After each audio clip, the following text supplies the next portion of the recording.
राधे राधे। कल के अध्याय में हमने श्रावण अमावस्या को किए जाने वाले पिठोरी व्रत का महात्म्य जाना था। आज इसी के तहत अमावस्या को किए जाने वाले वृष पूजन और कुश ग्रहण का विधान को जानते हैं। ईश्वर बोले, हे सनत कुमार, श्रावण मास में महात्म्य के दिन जो करणीय है उसको तथा प्रसंगवश जो कुछ अन्य बात मुझे याद आ गई है उसको भी मैं आपसे कहता हूँ। पूर्व काल में अनेक प्रकार के महान बल तथा पराक्रम वाले, जगत का विध्वंस करने वाले तथा देवताओं का उत्पीड़न करने वाले दुष्ट दैत्यों के साथ मेरे अनेक युद्ध हुए। मैंने शुभ वृषभ अर्थात नंदी पर आरूढ़ होकर संग्राम किए, किंतु महाशक्तिशाली महापराक्रमी उस वृषभ ने मुझको नहीं छोड़ा। अंधकासुर के साथ युद्ध में तो नंदी का शरीर विदीर्ण ही हो गया था। उसकी त्वचा फट गई और शरीर से रक्त बहने लगा और उसके प्राण मात्र बचे रह गए थे।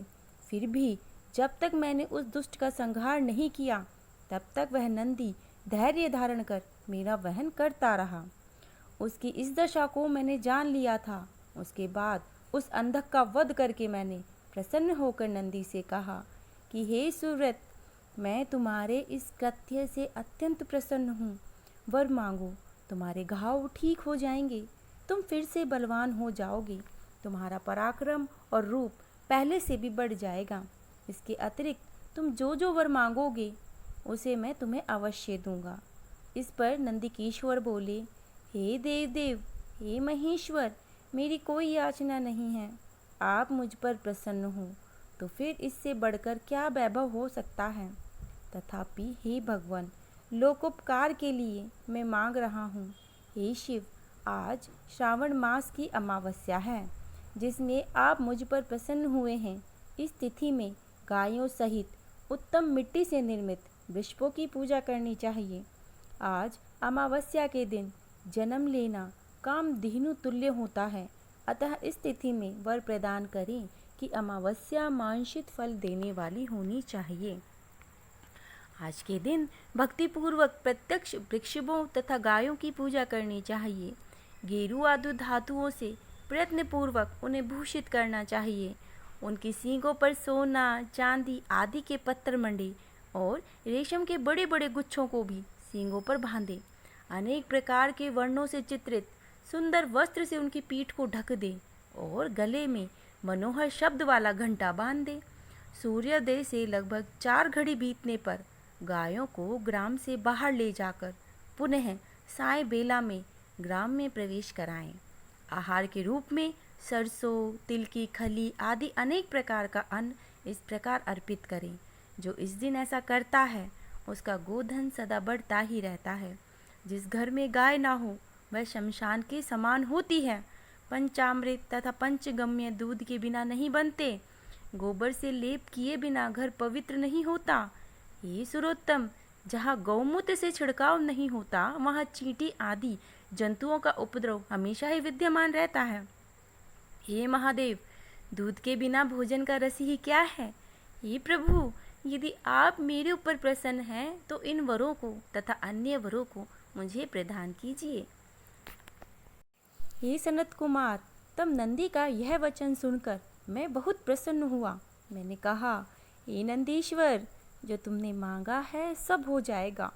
हे नंदी, इस दिन का जो अन्य नाम है वह सब हो जाएगा, वह सुनो। जो वृषभ किसी के द्वारा कहीं भी किसी कार्य में प्रयुक्त नहीं किया जाता और तृण खाता हुआ, जल पीता हुआ, जो शांति पूर्वक विचरण करता है तथा महान वीर और बलशाली होता है, उसे पोल कहा जाता है। अतः हे नंदी, उसी के नाम से यह दिन पोला नाम वाला होगा। इस दिन अपने इष्ट बंधुओं के साथ महान उत्सव करना चाहिए।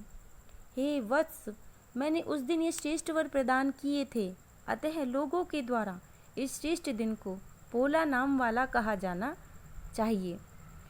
इस दिन सभी मनोकामनाओं को पूर्ण करने वाला वृषभों का महान उत्सव करना चाहिए। इसके साथ ही अब मैं इस तिथि को किए जाने वाले कुश ग्रहण का वर्णन करूँगा।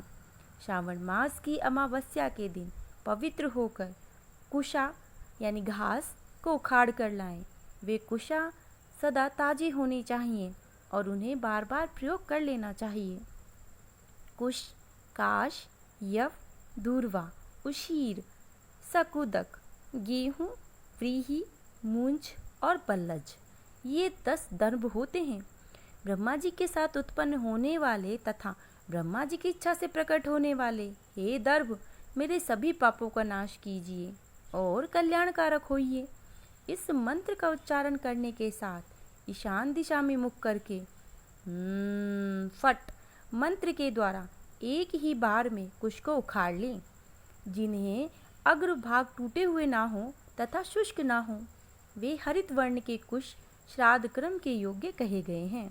और जड़ रहित कुश देव कार्य, जप आदि में प्रयोग होते हैं। 7 पत्तों वाले कुश देव कार्य तथा पितृ कार्य के लिए श्रेष्ठ होते हैं। मूल रहित गर्भयुक्त अग्रभाग वाले तथा 10 अंगुल प्रमाण वाले 2 दर्भ पवित्रक के लिए उपयुक्त माने गए हैं। ब्राह्मण के लिए 4 कुश पत्रों का पवित्रक बनाया गया है तथा अन्य वर्णों के लिए क्रमशः 2, 3 और 2 दर्भों का ग्रंथि युक्त पवित्रक होता है। यह पवित्रक धारण करने के लिए होता है। इसे मैंने आपको बता दिया है। उत्पवन हेतु सभी के लिए 2 दर्भ उपयुक्त होते हैं। 50 दर्भों में ब्रह्मा और 25 दर्भों में विष्टर बनाना चाहिए। आचमन के समय हाथ से पवित्रक को निकालना बिल्कुल भी नहीं चाहिए। विकीर के लिए पिंड देने तथा अंगोरक करने के लिए तथा पाद्य देने के लिए पवित्रक का त्याग कर देना चाहिए। दंड के समान पुण्यप्रद, पवित्र और पाप नाशक कुछ भी नहीं होता है। देव कर्म और पितृ कर्म ये सब दर्भ के अधीन हैं। उस प्रकार के दर्भों को श्रावण मास की अमावस्या के दिन बिल्कुल भी नहीं उखाड़ना चाहिए। इससे इनकी पवित्रता बनी रहती है। श्रावण मास की अमावस्या का वर्णन क्या किया जाए सनत कुमार। श्रावण मास की अमावस्या के दिन जो कृत्य होता है उसे मैंने कह दिया है। श्रावण मास में और जो भी करणीय है उसे भी मैं आपसे कहता हूँ। आगे का अध्याय कल सुनेंगे।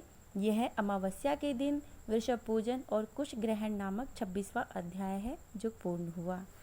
आप सभी को श्री हरि विष्णु स्वस्थ रखे और आप सबकी मनोकामनाओं को पूरा करें। चैनल को सब्सक्राइब नहीं किया है तो ज़रूर करें और वीडियो को अंत तक देखने के लिए आप सभी का धन्यवाद। जय श्री हरि विष्णु।